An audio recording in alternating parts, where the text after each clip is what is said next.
Hello,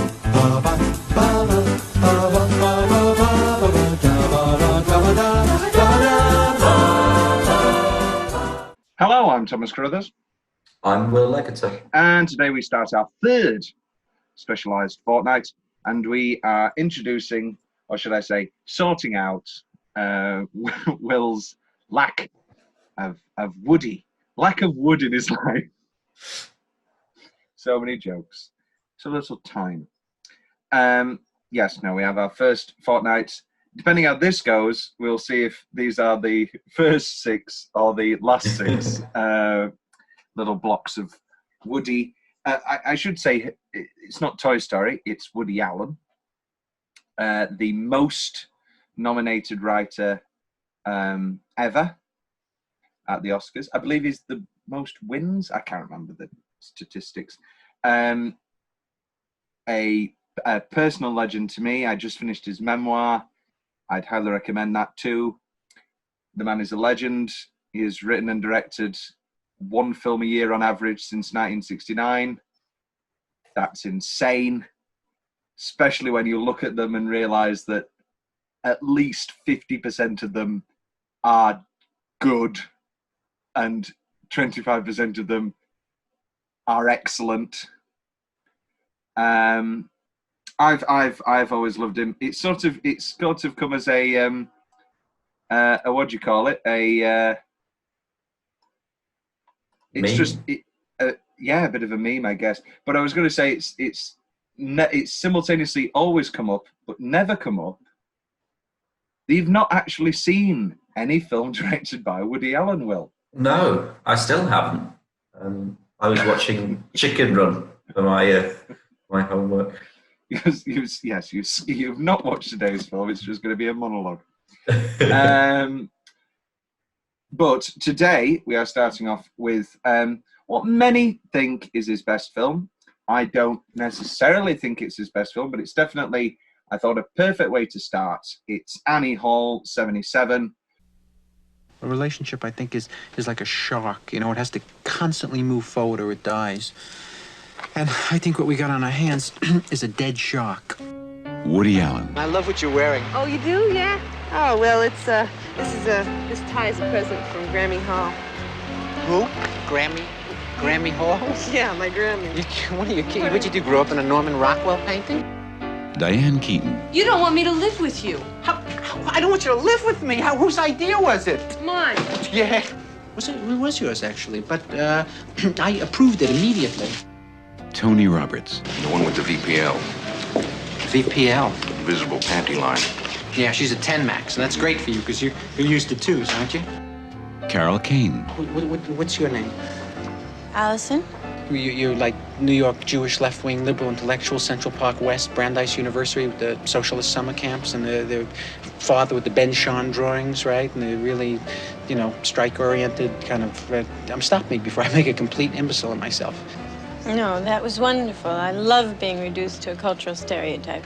Obviously, written and directed by Woody Allen, also starring Woody Allen, also starring an all-star cast: Diane Keaton, Paul Simon, Sissy Spacek, Shelley Duvall, Christopher Walken, Geraldine Dewhurst. Anyway, Tony Roberts. It's an all-star cast. It's a legendary film, and this is his big Oscar sweep.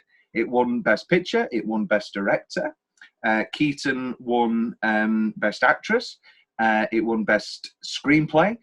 Woody doesn't really agree with awards because, when it comes to art, he believes that you can't really say that one film is the best film of a year, and many take that stance. I do agree semi, but I also love the Oscars, as we know from these multiple episodes where we have a whole 10-minute category, and I love the minutiae. Paul Simon. We're going to meet Jack and Angelica and have a drink there, and if you'd like to come, we'd love to have you. We can just sit and talk, nothing. Not a big deal. It's just relax, just be very mellow. I don't respond well to mellow. You know what I mean? I have a tendency to, if I get too mellow, I ripen and then rot. Shelley Duvall. I was at the Stones concert in Altamont when they killed that guy, remember? Yeah, were you? I was at an Alice Cooper thing where 6 people were rushed to the hospital with bad vibes. Janet Margolin. Colleen Dewhurst. Christopher Walken in the new Woody Allen film. Were you always funny? Hey, what is this, an interview? We're supposed to be making love. Annie Hall. No, that was the most fun I've ever had without laughing. Annie Hall. Of the Oscars. So he didn't show up. The only time that Woody's ever gone to the Oscars, Will, do you know why? Did he get like a special award? No, after 9/11, he came on and did a big speech about New York in the movies. Very nice. It was very nice. Here's a question. Do you know who opened the 9/11 Oscars? Kevin Spacey. No, it was Tom Cruise. No. He came out and was like, guys. Well, he didn't do it like that. He I said say very, that was yeah. 20 Hey, years after guys. this crazy. He calmed down by then. No, he hadn't started yet. It was only I didn't 2000. know. No, 2001, I believe it was. I thought when was his crazy period? Crazy period was when he met Katie Holmes. So 2001, I believe he's still with Nicole. And then Nicole's like, no, I'm not having my kids be Scientologists. Yank. I mean, he can't yank the children. They had a lovely, I was going to say a lovely custody battle. I don't know if you can have a lovely custody battle, but it's never been a famously acrimonious one. I'm trying to think now of a famously acrimonious custody battle, but none of them are coming to mind. But back to Woody Allen. It's a good one. I thought it was good as well, but I said the intro. I'm gonna be a weirwoody as these 6 episodes. As these 6 episodes continue, I'm gonna slowly become monoratic. That's how I was gonna start the episode. I was gonna do the opening monologue. Oh, yeah, man. I was thinking you would, but I'm really glad you didn't. Oh no, I'll save that for best line, for opening line Hall of Fame, and I'll do it then. Will, what did you think of Annie Hall? Oh, I think this will come to a bit of a surprise to you, Tom. From around about the half-hour mark, I paused it. I turned to Becky and I said, "This is probably one of the greatest films I've ever seen." Oh, this is wonderful! Oh, this is great news! Oh, did that hold? Did that hold to the end? I'm ashamed of myself for how much I like Woody. Don't be ashamed. It's a great thing. This is wonderful. You can join all the Facebook groups. I'll send you invites. Oh, this is wonderful news. Okay, keep talking, keep going. What is there to say? I don't know. Just what at that half an hour about what really got you of this. This is one of the greatest movies in there. It's just got everything that I like in a movie. Or if I were to write a play or star in it, this is exactly what I would do. So it's like it's very me, which is why it appeals to me. Reminded me a lot of myself. Yes. So your dream role is now to be the Woody Allen surrogate from these 2000s movies where he's too old now, so he gets Owen Wilson to do it, but the scripts are still written that way. So in Midnight in Paris, it's more or less Owen Wilson doing a Woody Allen impression. Well, Becky was saying, Woody's character in this, it's bang on that you would write that character, and I would play it very well. Who would I be? Paul Simon? No, I'd be Tony Roberts, wouldn't I? I'd be Tony Roberts, the friend. Max, it's a good name for you. This is wonderful. Okay, let's begin. Oh, 1 minute. Let me get this.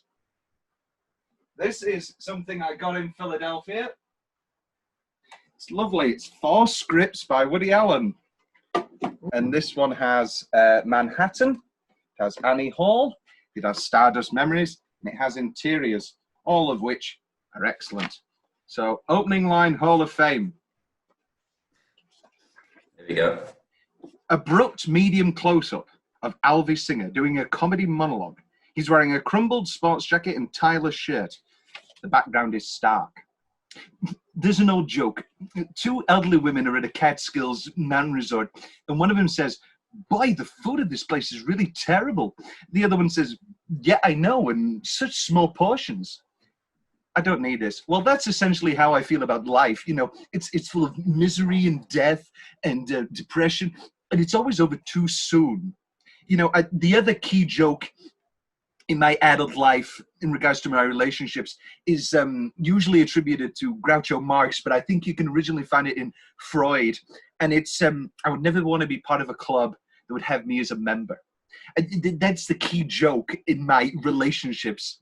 And then he goes on about like how he's going to die slightly old and balding. And then Annie and I broke up.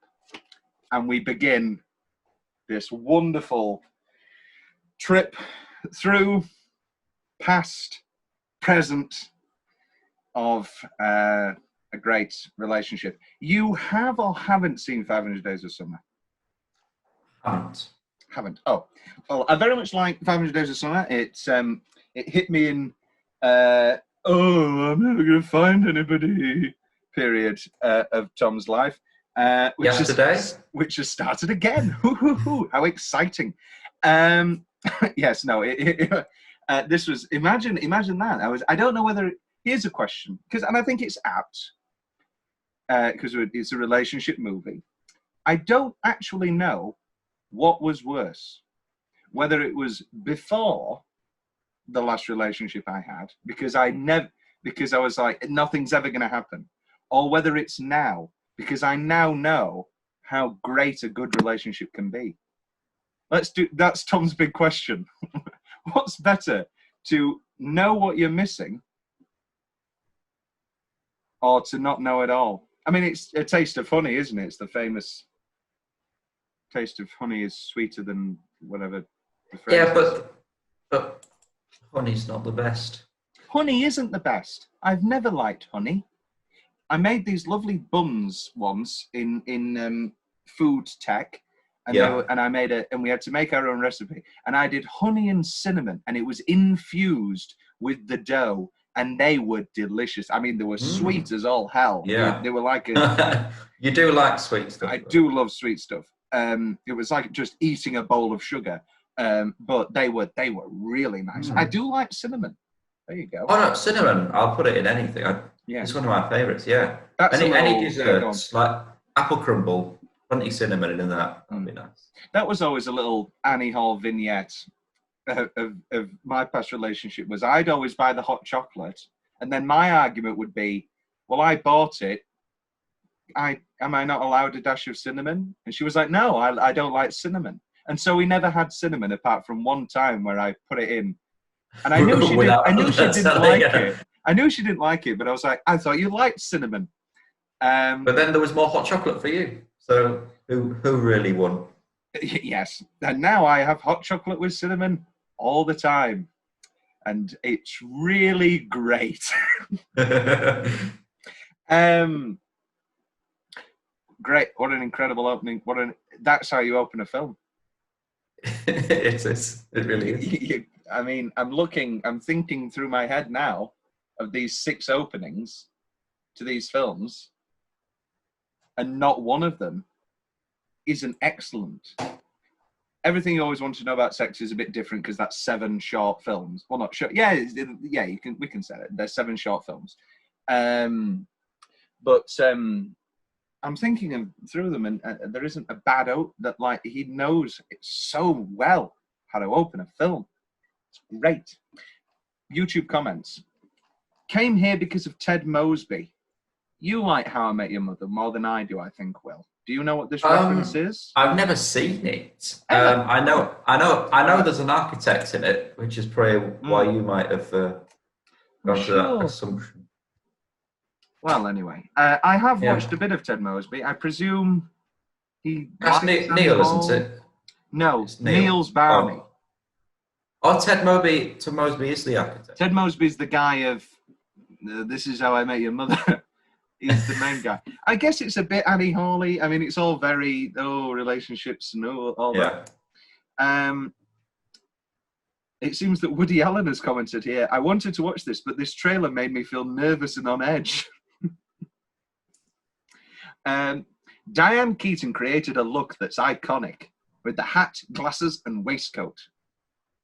Let's talk about this now. What did you think of Annie's fashion / Diane Keaton's fashion? So I was wondering if Paul Simon had an input in the costume. Well, he does wear that fabulous Hawaiian Christmas shirt. He does. In the He LA does. party. Yeah. 3 very different films about love, but these are Mayart's 3 favourite films. This, Breakfast at Tiffany's, and Cloverfield are my 3 favourite films about love. Yeah. Okay. That hasn't come up yet. I mean, maybe it's because Mickey Rooney's dead, and also it's come up for the past 50 years of Mickey Rooney's performances. What's he called, Mr. In Breakfast at Tiffany's. Breakfast at Tiffany's. What's his character name? That was a classic one. It was the ex's favourite film, and I said, well, I think it's just a touch dated, and I wasn't actually talking about Mr. Yunioshi, but I was just talking about the pacing. But she said it's not dated at all. You could release it now, and I said, well, what about Mickey Rooney? She went, well, I guess not. That was my grandma went to watch the play of Breakfast at Tiffany's in London with Anna Friel. And she left. Ooh. She left with Anna Friel did. Yeah, Anna Friel. Act 2 opened up, and she was butt naked, singing Moon River. Maybe, I mean, yeah. Yeah, that's a very left-wing avant-garde. Well, it might be based on. I've not read the short story, but the Truman Capote short story. Did you know that in the Truman Capote short story, she's blonde and she's supposed to look more like Monroe? Holly. Makes sense. Makes sense. And then obviously Audrey changed it forever. What is this really about? That guy keeps changing girls all the time. Don't we all? No. Are you ready for this one? Fill in the blanks. This is why we've now got shows like Blank and Blank. Shows? TV shows. I'm looking for 2 TV shows that, according to Rodolfo Suarez, have been influenced because of Annie Hall. I don't really know many American. I'll say Friends. No, that'd be a better guess, I'd say, than these 2. Thank you. Oh, okay. Malcolm in the Middle. Glee and The Big Bang Theory. Can you see much Woody Allen influence in Glee? Artie sometimes channels a bit of Woody. My favourite. Do you know what my favourite Glee joke is? What? It's when he's dating the Asian girl. What's her name? And she dumps him, and she says, "You always want to watch Coming Home." Now, for those of you who don't know, Coming Home is a wonderful Vietnam film about a disabled man who comes home.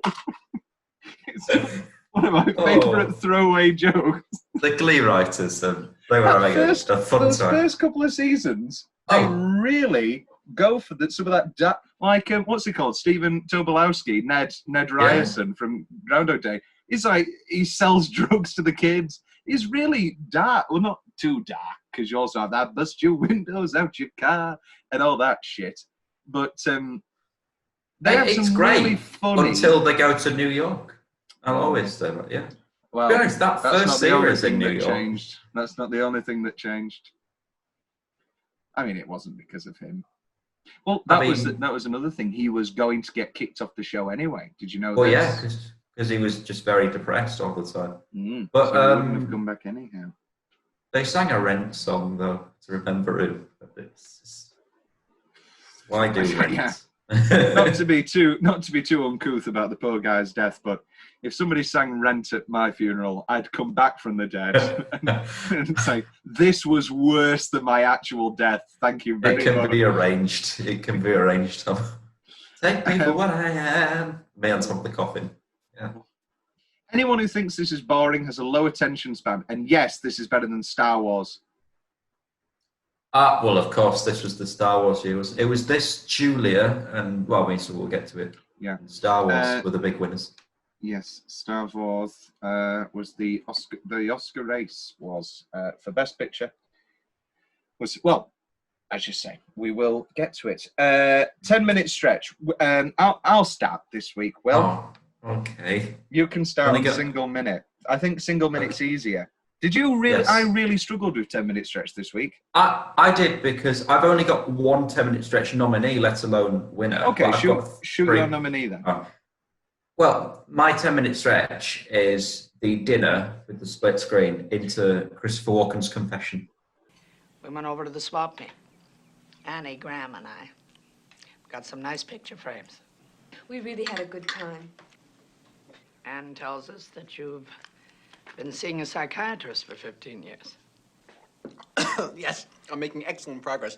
Pretty soon, when I lie down on his couch, I won't have to wear the lobster bib. Dwayne and I went out to the boat basin. We were caulking holes all day. And Randolph Hunt was drunk, as usual. Oh, that Randolph Hunt. You remember Randy Hunt, Annie? He was in the choir with you. Oh, yes. I can't believe this family. Annie's mother is really beautiful. And they're talking swap meets and boat basins. And the old lady at the end of the table is a classic Jew hater. And they really look American, you know, very healthy. They're, like, they never get sick or anything. Nothing like my family. You know, the two are like oil and water. Let him drop dead. Who needs his business? His wife has diabetes. Diabetes? Jack Adams Is that is an the new excuse, president, diabetes? Yes, I've got Annie's meeting Annie's family. Yeah, the brilliant racist grandma who looks over and is in his full Hasidic Jew. Yeah. A joke done far less well in Soul Man. Where have you seen Soul Man, Will? It's a movie, surprisingly, from the 80s, where C. Thomas Howell. Basically, he misses his chance to go to this great university in America. And then he finds out that they've got like these 5 spaces for African Americans to basically boost racial diversity and promote bringing, because they've got low black numbers at the university. Anyway, the moral of the story is that C. Thomas Howell takes a pigment pill and turns black. Oh dear. To get into to get into the university. He falls in love with a black woman who got a dad, James Earl Jones, and Leslie Nielsen is the racist principal, and he looks over and he's all pimped and eating watermelon. It's a very less subtle way to do the joke in this film. And also it helps, of course, that Woody Allen is a Jewish man. That's always a good start. But then it's a full-blown rom-com. Like, there is the second act thing of, I'm not actually black. And she's like, how could you? And then could you love me as a white man? I think it's a film that we could do. I think it might be very, very funny. I've never actually seen it. But it's a film I've been meaning to watch. But alas. Yeah, no, the Annie's family scene, astounding. Another great Annie driving gag. And then we get there, and yeah, the split screen. Oh, what are you doing this summer? We're fasting. Why do you fast? We don't know. and then the incredible Christopher Walken. Sometimes I look at the oncoming traffic and I think about the collision, the glass, and then the great payoff of, oh, Dwayne can drive you. Hey, I'm going to buy you these books, I think, because I think you should read them, instead of that cat book. That's pretty serious stuff there. Yeah, because I'm obsessed with death, I think. It's a big subject with me, yeah. I have a very pessimistic view of life. You should know this about me if we're going to go out. I feel that life is divided up into the horrible and the miserable. Those are the two categories, The horrible would be like, I don't know, terminal cases, and blind people, and cripples. I don't know how they get through life. It's amazing to me, And the miserable is everyone else. That's so when you go through life, you should be thankful that you're miserable, because you're very lucky to be miserable. Yeah, I think that might be the best 10-minute stretch. Oh yes. I've got 3 others. I've got the sort of I've stitched a few together because it's so bitty. The montage of Annie's exes paired with the montage of them walking through Woody's old house and all that. I sort of see that as one big scene. Yeah, no, I like that. How the look, it's there. Yeah, he can't hear you. You're mad. They say that you were the woman who bedded lots of men. Oh. And then meeting Annie. That's sort of 10-minute sequence. That's a nice 10 minutes of the tennis into the drive, into the crazy drive. Crazy driving. You're the worst driver I've ever met in my life. Oh, we can walk to the curb from here. I have used that more. This and When I Met Sally are the 2 movies that I quote constantly. They have become my dialogue of speech. I have used, what is it? I've used, we can walk to the curb from here. And there's another one, I can't remember it. We'll get to it, no doubt. Into the lovely subtitle scene and Annie's great relaying of the Uncle George story. And he died. Very not funny. Very sad. Diane Keaton's, and I can see why she won the Oscar for that speech alone. And then the end, the sort of LA meeting Annie again, and then the reveal of the play. Yeah. The great when if this is all it is, then this is all it is. And then she goes, no, wait. And he goes, well, it was my first play, give me a break. And then that beautiful montage. We've seen it must be weird for you. I'm speaking for you now, but it must be weird for you going back to this. Because obviously we've done When I Met Sally, it's one of our joint favourite films. We've seen all of the influences. I was very fortunate enough to I got into Woody very early. And so I saw Annie Hall first before I saw the rest. But it's weird looking for you, surely going back to and going, you could say that some of it's cliche, but you've got to take the step back of, wait, it's not cliche. This did it first. Everything else is cliche. Specifically that beautiful final montage of everything, seeing all the clips again, and Diane Keaton singing Seems Like Old Times just so beautifully, and then the meeting again just by chance, and it's enough to break your heart. And yeah. So they're my 4 nominees for 10-minute stretch. I think we can agree, though, that it's meeting Annie's family. Tom's weirdly specific favourite parts of the film. The young Alvy, introduction to young Alvy of the universe is always expanding and there's no need for anything. And I quote this all the time, the mother going, "What is that your business?" It's one of my favourite go-to quotes.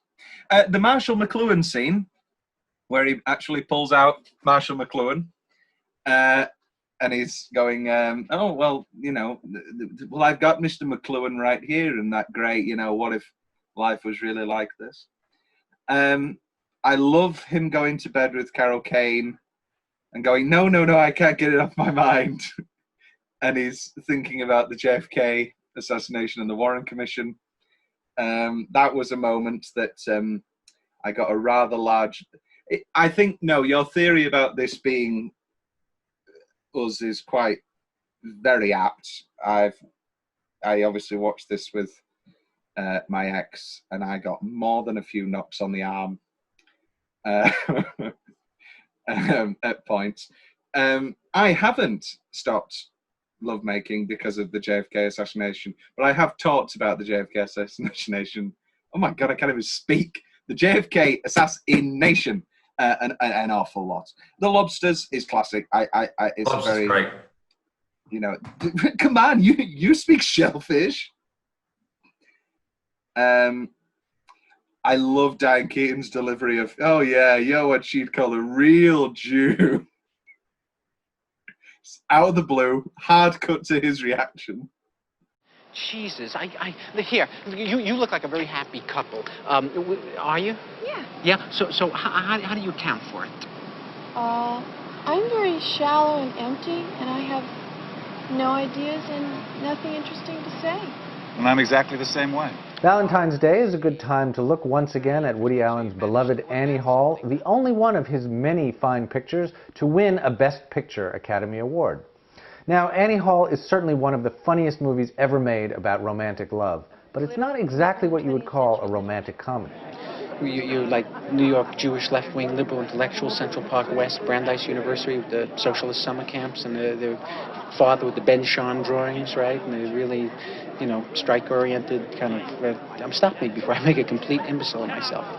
No, that was wonderful. I love being reduced to a cultural stereotype. Annie Hall belongs to a transitional phase of Woody Allen's career. It sits in between his early spoofy madcap films and the more serious, mature turn that he took later on. And it's full of some wonderfully screwy and insightful comic invention. There's lowbrow humor, there's plenty of sight gags and moments of physical comedy and slapstick.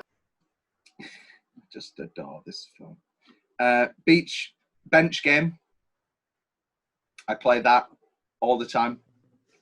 I do. I love the bench game. Sex on grass. Oh, the whole sex on grass conversation about the weed. Have you? Well, no. Have you had? Tom's big question. Tom's big question. Have you ever made love on a? I guess I've made love drunk. I haven't taken drugs full stop, so I can't have sex on drugs. But I've obviously had sex drunk. I think I agree with Alvy.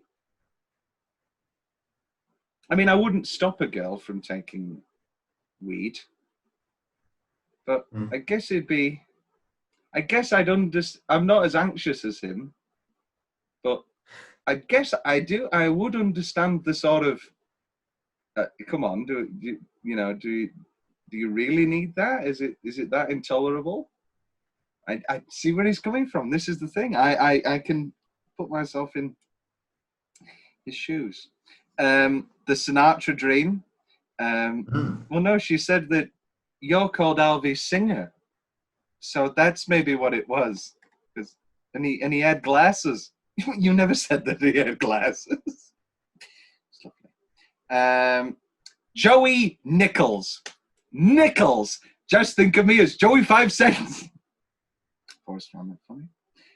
The therapy, the split, and obviously the best gag in the film, the sneezing on the cocaine. That whole cocaine scene is great. What was your favourite gag? What was the bit that you laughed most at?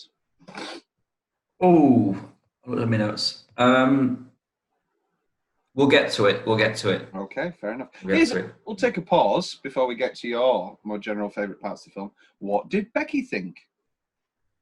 Becky very much liked it. Oh, in the sense that all the way through she was just saying, this is a very you and Tom film. This is so you and Tom. Oh. Becky broke her Woody virginity before you did. She'd already seen Vicky Cristina Barcelona, which she had a pretty favourable review. I've got it here. Another great film. Javier Bardem, Scarlett Johansson, Rebecca Hall, Penelope Cruz. Another award Woody's done for. I mean, obviously their performance has a lot to do with it, but another written role by Woody that led to an Oscar. This, Diane Keaton, Penelope Cruz, Diane Wiest twice, Hannah and her Sisters, Bullets Over Broadway, Kate Blanchett for Blue Jasmine, Mira Sorvino for Mighty Aphrodite. I believe he's got, that's another record he has, most Oscar wins for roles written by him. I mean, I need to check these up for the next episode because I'm throwing a lot of stuff out. But I'm pretty sure that's something that he does hold. But anyway, back to you. Your more general favourite parts of the film. Yay! Anytime he breaks the fourth wall, I just love that. I'll pause you again.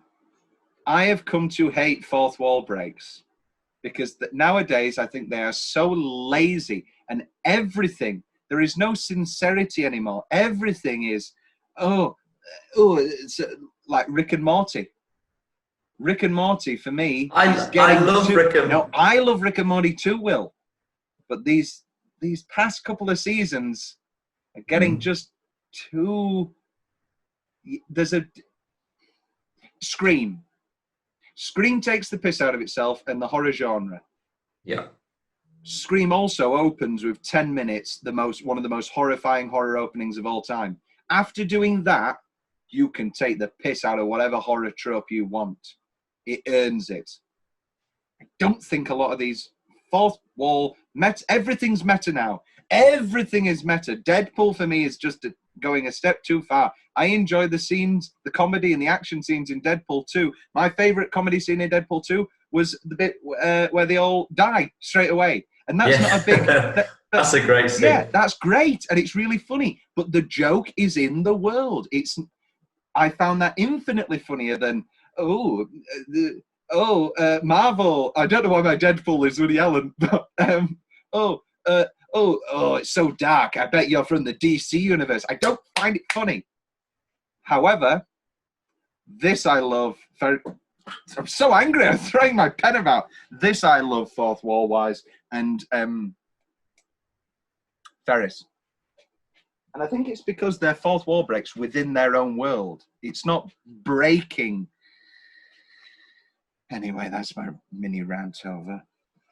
As you were. Thank you. Have you got a specific favourite fourth wall break? Is it the Marshall McLuhan? Listen to this guy, you know. It is. Well, I mean, that's. I will talk about that in a bit. I love the panning shot when he's talking about the classroom and you get all the teachers on the chalkboard. That's a lovely shot. Really good. Thank you. It's all right. As you alluded to earlier, I love the child Woody face palm. It's great. What an asshole. Woody in school, when it's him sat at the back. That's very good. I'm just expressing a healthy sexual attitude. Reminiscent of Elf, I thought. Maybe that's where they got it from. What's your name? I'm Robert Redford. Reference to Robert Redford. Any reference to Robert Redford is excellent. I love it's self-deprecating. I had this. There's a lot of assumptions or whatever about Woody Allen's work. Never mind his personal life. That we don't need to get into that. I think I'll throw my neck out. I'm very firm on my opinions on the personal matter. I think if anybody wants to actually do some real research, I think they will also be pretty firm on their opinions too. I think if you actually look at things, and just like she said on the TV interview, it's all there, look it up. Little did she know that she's actually, when she says stuff like that, if people actually did look things up, I don't think there'd be as many people. Well, and the tide's turning anyway. There's article after article talking about now. Anyway, but there's lots of assumptions made about his work. I've had multiple arguments. There's I was just going to describe Amelia, previous guest Amelia Bryant. She said that his work, the misogynist, that a lot of, I mean, I very much like Amelia, and I agree on a lot of opinions on pop culture, but she said that a lot of his women are misogynistly written, and that's just not true. I mean, just look, I just named those seven Oscars. They don't give Oscars to crazy bitch roles or whatever other misogynist stereotypes you could do. You could refer to. And you could look at these. Another assumption I had the argument out of was somebody said that he gets with all the women. He's just writing roles to get with these women. I'm not going to list them because I presume now that you're going to watch more and more, but I could give you 20 films where he doesn't get the girl. This being the prime one, where it just doesn't happen. And yeah, Diane Keaton's a beautiful woman, but it's not unrealistic. He had her in real life. They had a multiple-year love affair before this film. A lot of people misunderstand. They think that this is fully autobiographical. There are elements from their real relationship, but it's co-written with Marshall Brickman. It's not the story of Annie and Diane and Woody, and also the relationship was over by this point. But anyway, yeah. Where were we?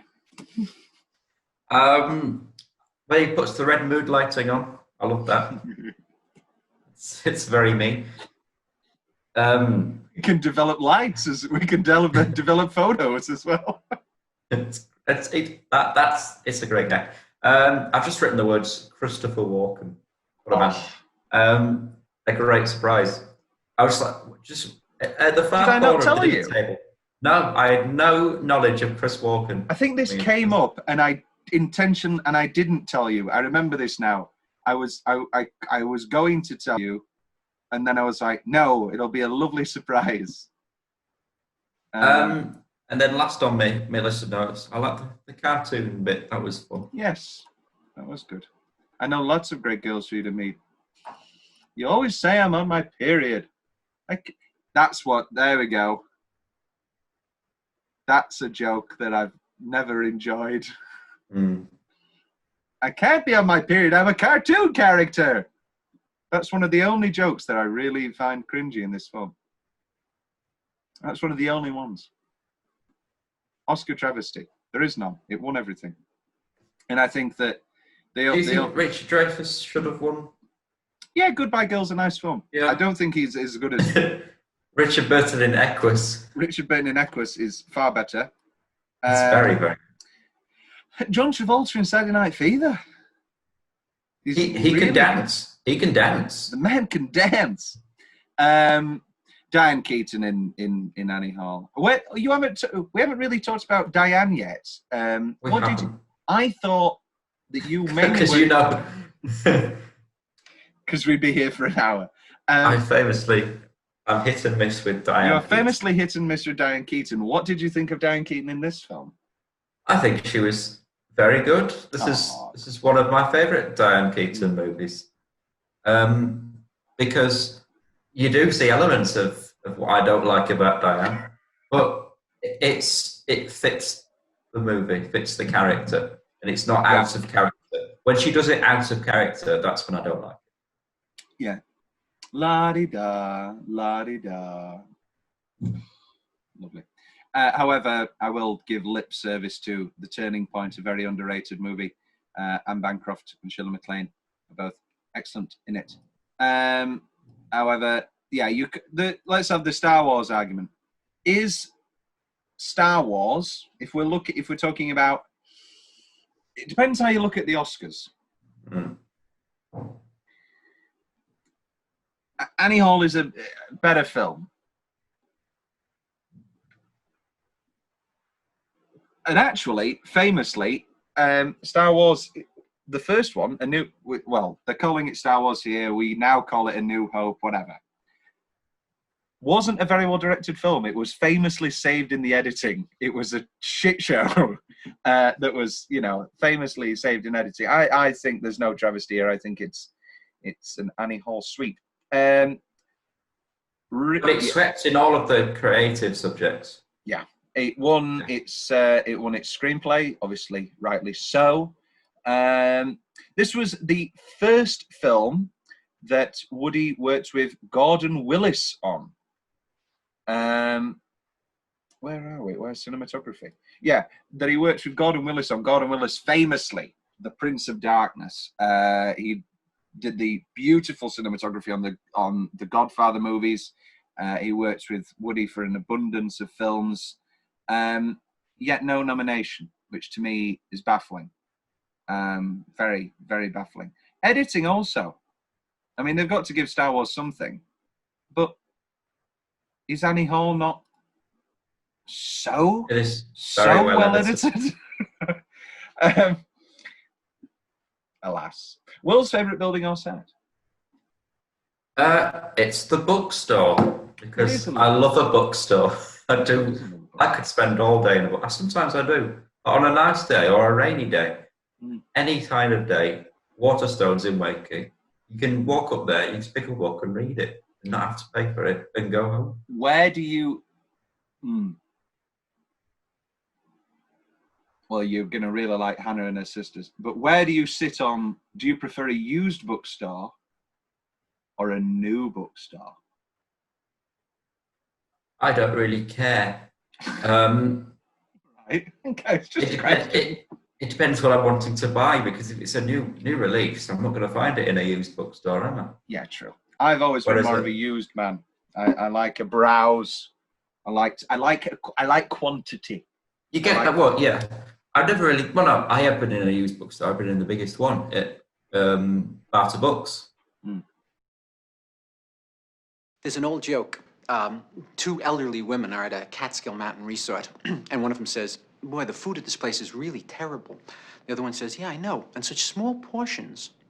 Well, that's essentially how I feel about life. Full of loneliness and misery and suffering and unhappiness, and it's all over much too quickly. The other important joke for me is one that's usually attributed to Groucho Marx, but I think it appears originally in Freud's Wit and its relation to the unconscious. And it goes like this, I'm paraphrasing. I would never want to belong to any club that would have someone like me for a member. That's the key joke of my adult life in terms of my relationships with women. You know, lately the strangest things have been going through my mind because I turned 40. And I guess I'm going through a life crisis or something. I don't know. And I'm not worried about aging. I'm not one of those characters, you know. Although I'm balding slightly on top. That's about the worst you can say about me. I think I'm going to get better as I get older. You know, I think I'm going to be the balding virile type, you know, as opposed to, say, the distinguished gray, for instance, you know. Unless I'm neither of those two. In Anik. But that's a lovely place. I do love it. But then a new bookstore has everything.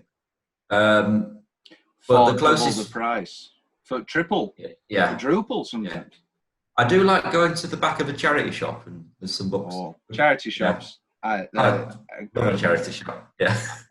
I make my roots. Sidcup, where I study.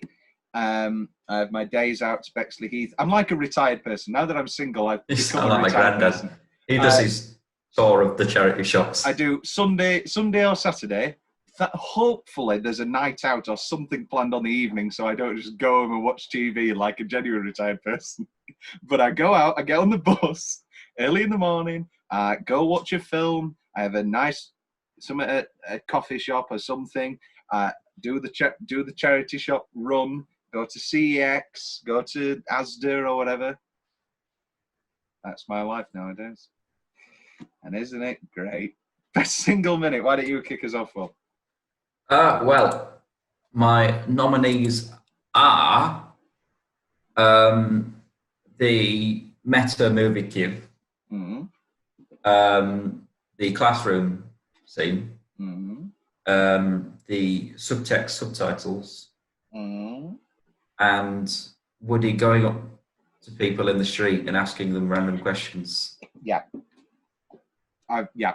You've got you've hit on two of my big ones. I've got the opening, which we've talked about already.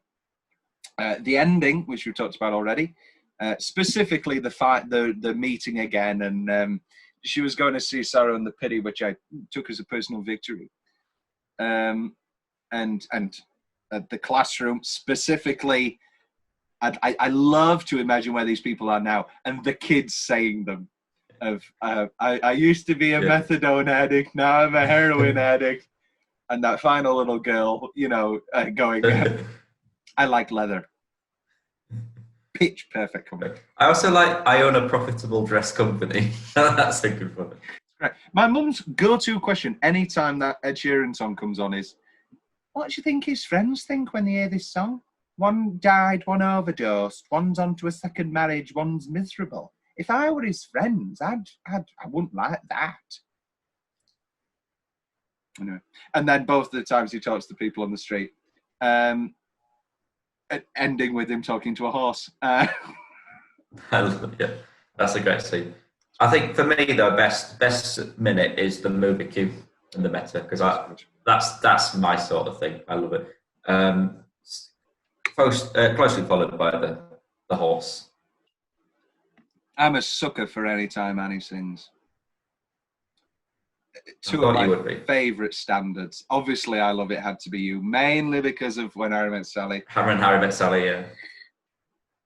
Solidified that into the canon, and I just love the first time she sings It Had to Be You, and there's all the clattering of the plates and all that, and then when she sings Seems Like Old Times, and it's so beautiful, and obviously it fits the film like a dream, like a glove. Like a glove. Like a glove. Best line. An abundance, a real treasure trove here. Kicking us off with love is too weak a word for what I feel. I love you. I loathe you. I love you. 2 F's. Yes, I have to invent. And then he just breaks the humor and he goes, of course I do. Don't you think I do? Painful. And then the closing. After that, it got pretty late and we both had to go. But it was great seeing Annie again. I realized what a terrific person she was and how much fun it was knowing her. And I thought of that old joke, this guy goes into a psychiatrist's office and says, Doc, my brother's crazy. He thinks he's a chicken. And the doctor says, well, why don't you turn him in? And the guy says, I would, but I need the eggs. Well, I guess that's pretty much now how I feel about relationships. They're totally irrational and crazy and absurd. And I guess we keep going through them because we all need the eggs. And we do. I think that's honestly one of the most beautiful things ever written. I think it's one of the most truthful, bittersweet, heartbreaking, powerful, not even closing lines, just ever words put to a page. I cannot describe how beautiful and touching that final moment, and just that drab street, and we just keep firm on it, and they walk out of each other's lives, and that's it. And I cannot explain how beautiful I find that. Let's go back and forth a bit. Do us a few one-liners as well. Well, I've not really written many. Oh, I did all of mine from the classroom scene, the funny bits. Hey, listen, give me a kiss. Really? Yeah, why not? Because we're just going to go home later, right? And then there's going to be all that tension. We've never kissed before, and I'll never know when to make the right move. So we'll kiss now and get it over with, and then we'll go eat. We'll digest our food better. And then they kiss. See, now we can digest our food. I need to use it because I completely agree. You will. There's something nice about the tension, though. Not when you're eating your food. there is something nice about the tension, but also it's tension. And it's, what if you get to the end of the night and there's no kiss? Maybe it was never meant to be. Yeah, obviously, but I mean, the classic, how often do you have sex? Do you have sex often? Never 3 times a week. Constantly 3 times a week. Brilliant. That sex was the most fun I've ever had without laughing. I mean, the absolute classic. This is another, I think, one of Woody's finest pieces. A relationship, I think, is like a shark, you know. It has to constantly move forward or it dies. And I think what we've got on our hands is a dead shark. Did you know? This is how I learned about that fact about sharks. Did you know that, Will? No. This is how I learned that fact. Because I was like, is this just a funny Woody thing? And no, it's true. Oh. My favourite on the street, here you look like a very happy couple. Are you? Yeah. Yeah, so how do you account for it? I'm very shallow and empty and I have no ideas and nothing interesting to say. And I'm exactly the same. I see. Wow, that's very interesting. So you've managed to work something out. Awards. They're always giving out awards. I can't believe it. Greatest fascist dictator, Adolf Hitler. That sort of leads us into what he thought about the Oscars. Well, with your wife, does she need some kind of artificial stimulation like marijuana? We use a large vibrating egg. Oh. Sorry, I've written that. Yes. That's my favourite person that he runs to in the street. You ask a psychopath. What? You ask a psychopath, you get a crazy answer. Oh, it's just, oh my God, they just keep coming. Can I confess something? I'll tell you this, as an artist, I think you'll understand. Sometimes when I'm driving on the road at night, I see 2 headlights coming towards me fast. I had this sudden impulse to turn the wheel quickly, head on into the ongoing car. I can anticipate the explosion, the sound of shattering glass, flames rising out of the flowing gasoline. Right? Well, I have to go now, Dwayne, because I'm due back on planet Earth. Incredible. Incredible. Any other lines, Will? No. What's the change? I've written a change. Shoot. Diane doesn't know how to do product placement. Oh, yeah? So do you. Oh, God, what a dumb thing to say, right? I mean, you say it, you play well, and then right away, I have to say you play well. Oh, God, Annie. Well, oh, well. La-di-da, la-di-da, la-la, yeah. In 1942, I had already discovered women. He kissed me! He kissed me! That's the 2nd time this month. Step up here. What did I do? Just step up here. What did I do? You should be ashamed of yourself. Why? I was just expressing a healthy sexual curiosity. 6-year-old boys don't have girls on their minds. I did. So, did you do those photographs in there, or what? Yeah, I sort of dabble around, you know. Oh, I haven't noticed this. What? Dunlop. It's a very, it's almost Wayne's World level product placement, where she just holds it, it slowly rises up the screen, head onto the screen. She's like, what else? It's a tennis racket. Because then he uses it again later. Anyway. There's plenty of opportunities for product placement without. Oh. My more sinful thing, she keeps white wine in a cabinet. Get a fridge, Diane. I mean, it depends when you're going to drink it and how much fridge space you've got. Because you can afford not to put it in the fridge until like a week before you're going to drink it. No, but she's having guests over. I mean, she doesn't know she's going to meet Alvy. I know that. I'm just saying, in my defence, I'd only put it in the fridge. Yeah, when you're. When I know I'm good. Yeah. Oh, I don't know. And like you keep red in the freezer. Yeah. Here's something I don't think I wouldn't change, but I just thought it's an interesting question. because this sort of came up with your airplane thing. Are some of the jokes too dated? Yes. Yeah. Yeah. Such as? I can't name any off the top of my head. It's weird. Marshall McLuhan, obviously, not many people know who Marshall McLuhan is anymore. But that scene on its own works anyway. Hmm. And even if you, I mean, it's funnier, obviously, if you know that that is the real Marshall McLuhan. But even if you think that Marshall McLuhan's just a fictional reviewer, and you think, why is this guy really bad at acting? Why does this guy keep stepping on Woody's line? He's very bad. You know nothing about my work. That adds to the charm. It's like, again, with Airplane, it's not dated. It's just some of the references. They still work, but you don't really know, what they're on about. That's maybe that's it's because all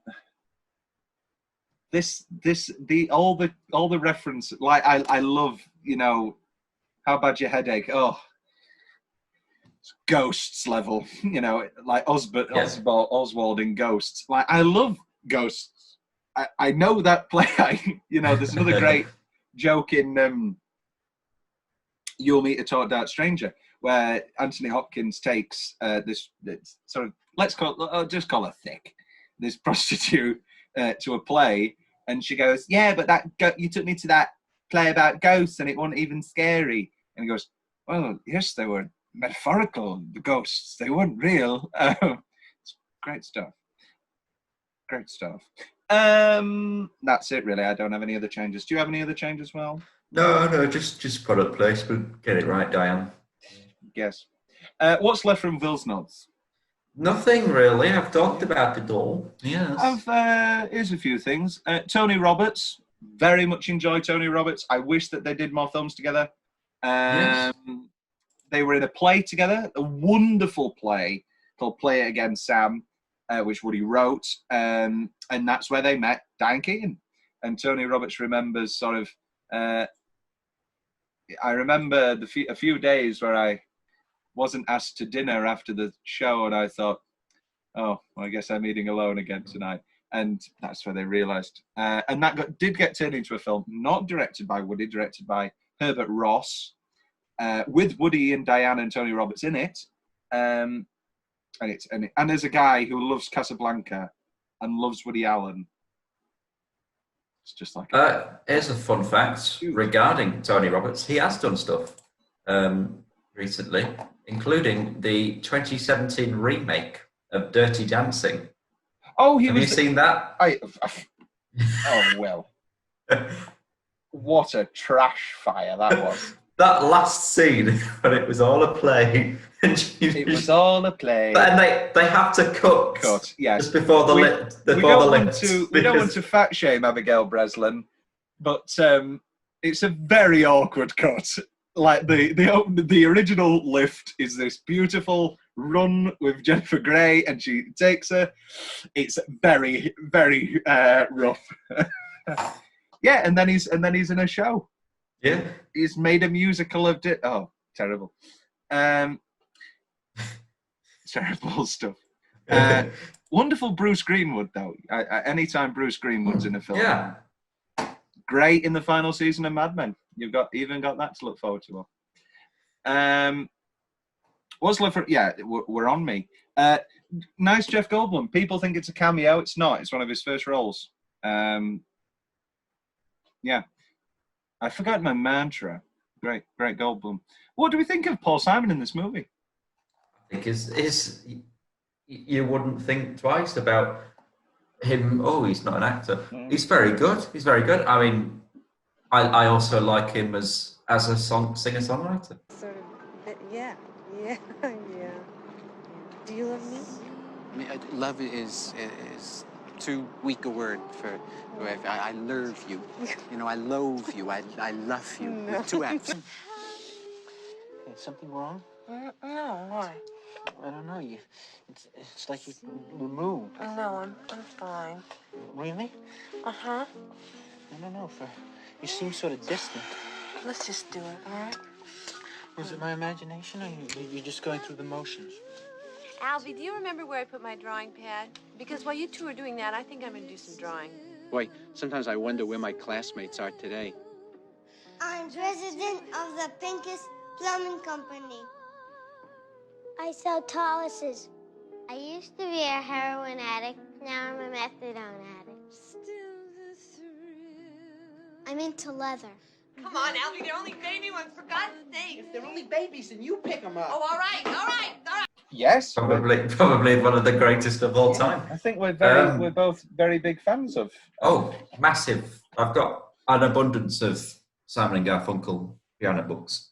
I think most of the Graduate episode will be a big thing about how much we love. Yeah. Who do you think's a better actor, Art Garfunkel or Paul Simon? Have you seen any movies with Art Garfunkel in? I've not seen Catch 22. Catch 22 is great. Carnal Knowledge is great. Both Mike Nichols movies. Maybe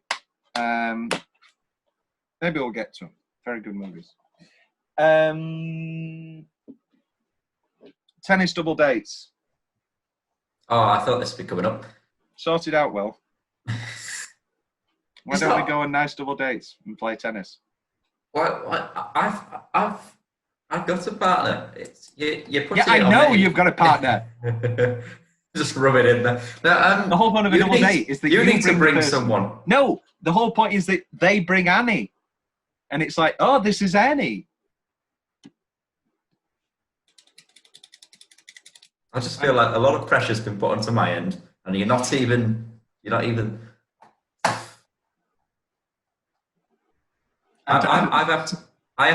the Cilla Black in this friendship. I'm Cilla Black. Did you spot Beverly D'Angelo? I did not. He's on the Tony Roberts show that they're adding the laugh track to.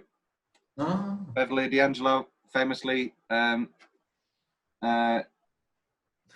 Ultimate Vacation. Ellen. It's wonderful. The Ultimate Vacation Collection. It's all four it's movies. Blu-ray. It's Blu-ray. It's all 4 movies. It's the 30th anniversary edition of National Lampoon. I mean, it does have Vegas Vacation on there, which is rough. I like European. European Vacation is great. And obviously, Christmas Vacation is my second favourite Christmas movie. Oh. I don't know what that was. I very much love one of my favourite edits, really, sneaky favourite edits of all time, is the little cut to the Dodgers again when he's crashing his cars. Yes. I've always enjoyed that. Is that a green screen?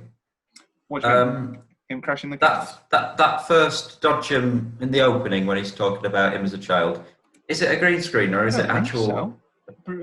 I couldn't work it out. It's never. Never mind alternate ending, Will. Alternate 3 hours that we'll never see. Unfortunately. I bet you're a bit sad about that. You have no idea how sad I am, Will. This is a running theme with Woody movies. He films loads, and there are whole scenes, and then they just get cut, and they disappear, and they're never on any pissing DVDs. Kubrick was like this. Kubrick burnt all the film that wasn't used in a film because he didn't believe in deleted scenes. This is the film. I don't want people to make their own movie. Deleted scenes are deleted for a reason. And I do understand that point of view, but also from a film lover's point of view. Anyway, so basically, we'll do a bit of history now. It started off script-wise as a murder mystery. Oh. And that later became the plot of Manhattan Murder Mystery, which was the reunion of Diane and Woody after a long period of time. However, so then the movie became this 3-hour film called Anadonia. The first cut is 3 hours long, and it's a trip through Woody Allen's mind, and it's all stream of consciousness. And they were like, okay, so we can't really release this. And he kept trimming it, and he was like, okay. Basically, everybody who watched the 3-hour cut was like, I really like the stuff with you and Diane. Maybe it's just a relationship movie, and it got trimmed down and it got trimmed down, and we get the 90-minute movie that we have today. I'd love to see Anhedonia. We never will. There's not even a chance of it ever. There are lots of screenshots, but there's like a basketball scene. There's a plethora of things, but alas. A few fun facts. Seems like old times. Did you spot the Truman Capote cameo? I didn't. Oh no, I did. With the picture of the Samuel. No, the winner of the Truman Capote lookalike contest is really Truman Capote. Is it actually? It is. Sigourney Weaver's screen debut in a non-speaking part as Alvy's date at the end of the movie. The split screen therapy scene isn't split screen; it's a set. Oh, is it? Very good. Yeah, because he said to Gordon, "I want to do a split screen," and Gordon said it'd actually be really easier for us to just build it together. Alvy sneezing into the cocaine was an unscripted accident. Oh, brilliant. Oh, I like that. I like that. What a legend. Woody and Diane just couldn't keep it together. They just loved each other and laughed all the time. One of the main examples is the lobster scene. You can see all of them breaking and all the laughing. Marshall McLuhan was not Alan's first choice. He really wanted Federico Fellini to come out and be like, you know nothing about my movies. But he didn't want to fly over from America. This is a running theme. Woody doesn't like most of his movies. And it's always because he has these big ideas. And even though chipping a marble statue, and even though at the end of it you get David's Goliath's Dave, what's it called? What's David? Who made David? What in Alien? What, Prometheus? No, I mean the actual statue, not pissing Prometheus. Oh, anyway, it's in. It'll be Michelangelo. Michelangelo's David. Even though you're chipping away, and at the end of it you get Michelangelo's David, Woody is still looking at all this spare marble. That's completely me. I've not read that in anything, and I thought that was a really good metaphor, actually. Anyway, he doesn't think very highly of it, only being able to see how much it doesn't live up to what he really wanted it to be. I don't actually think any of these six that we're going to do, the first six we're going to do, he really likes. Oh, that's a shame. Yeah, the ones he really likes are Match Point, really likes Purple Rose of Cairo, I've seen an image of him in Sleeper as a strange robot. Yes. That's a funny, wacky 70s comedy with him and Diane where he gets cryogenically frozen and he wakes up in the future. It's very good. Very good. Talked about it being a murder mystery. He became the first person to give an Oscar-nominated performance in a film for which he also won Best Director. He was nominated for Best Actor as well, wasn't he? He sure was. I said that's a very you thing to do as well. Write, direct, and star as oh yeah, that's full blown. It's weird. I never write, even though I do always end up playing somebody. I never write for yourself. I never write a part for myself. You always write a part for me. I always write a part for you. I always do. I'm very much like Stephen Reese in that way. They always write the script first. They're never going, "Oh, you'd be really good." They always have those thoughts and conversations, but it never dominates the actual proceedings. They always write the script first, which is key. Can you name the 3 Oscar winners in the film? Two of them are obvious. Diane Keaton, Woody Allen. Yeah. Chris Walken. Christopher Walken, yeah, for The Deer Hunter. Can you name the 3 nominees? Woody Allen. No. He counts as a winner. Okay, sorry. This is tough. Carol Kane won. Jeff Goldblum, has he been nominated? No. No. Right, it's Carol Kane. Has Tony Roberts been? No. Sigourney Weaver, bit of a trick question. Oh, it was. And Paul Simon, another trick question. Really? For Mrs. Robinson. Oh. There you go, Will. Think outside the car. I don't like it. But he can write songs. He can write good songs. Do you know this? I'll save that for the graduate episode. In the final credits, Christopher Walken's name is misspelled, reading as Christopher Waken. Blacken. Really? Blacken. Yeah. There you go. Oh, that's a shame. Seems like old times. Here's Tom's questions. Will Tom ever find love? I mean, will Alvy ever find love again? He's got to find somebody. Alvy might. Yeah. Was Annie cheating about?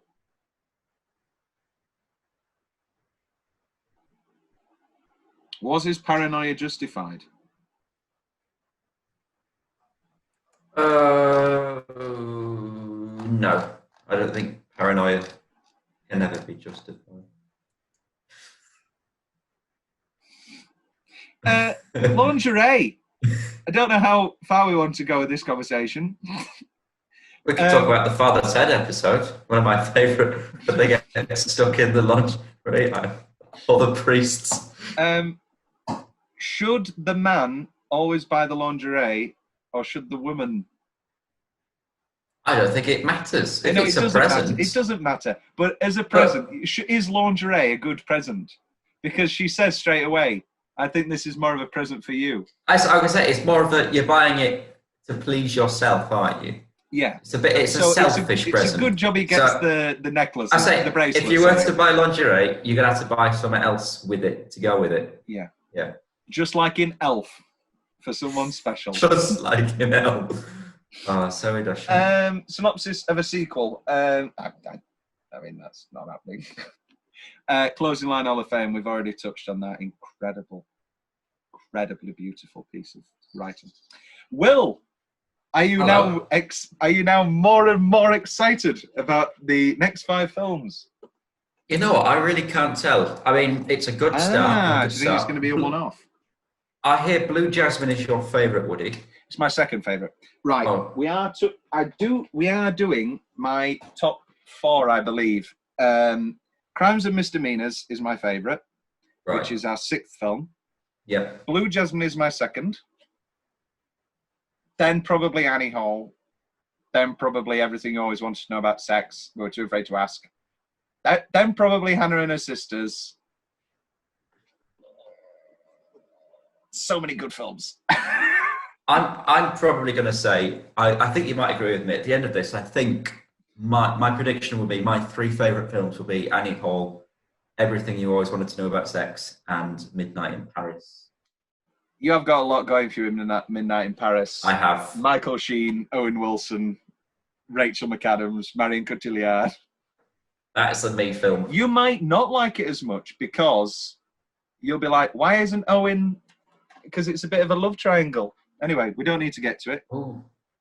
But it's like, why is Owen even contemplating going away from Rachel McAdams? So that might be your problem. Like, you and Margot Robbie in about time. You and Margot Robbie in about time. Or like The English Patient, like people who love Colin Firth forget that his first role was as the evil, abusing cuckold in The English Patient, because that's another love triangle. And you're like, wait, no, Colin Firth can't be bad. Well, he was very bad in Tinker Tailor. Sleep. Oh. I haven't seen Tinker Tailor. Never? No. I I downloaded it to watch on a flight. Got to the first 10 minutes and I thought, I need to proper sit down to watch this. It's Tinker Tailor is you need great. to focus on. You need to focus on it. Yeah, So I've never got to it. It's a few watch movie. I think. Yeah. Well, that has been Annie Hall. Any final thoughts, Phil, on Annie Hall? Pleasantly surprised. What a wonderful, exciting! Oh, and it's great news. It's fabulous. Dabba dabba dabba da da ba ba ba ba ba ba ba ba ba.